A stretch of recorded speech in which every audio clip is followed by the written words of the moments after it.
Saudi আরবের জনস্বাস্থ্য রক্ষায় তামাক নিয়ন্ত্রণে জারি হলো আরও কঠোর নির্দেশনা।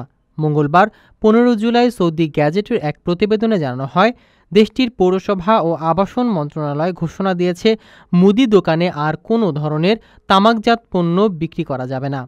নিষেধাজ্ঞার আওতায় রয়েছে সাধারণ সিগারেট, ই সিগারেট, সীসা ও অন্যান্য লাইসেন্সপ্রাপ্ত তামাকজাত পণ্য।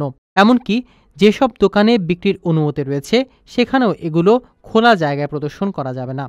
দোকানিকে পণ্যগুলো আড়ালে রাখতে হবে।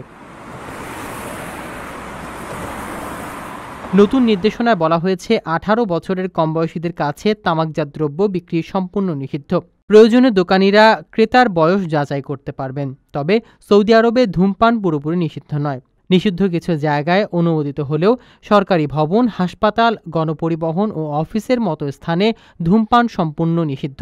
সরকার বলেছে এই সিদ্ধান্ত জনস্বাস্থ্য ও সামাজিক শৃঙ্খলা বজায় রাখতে সহায়ক হবে।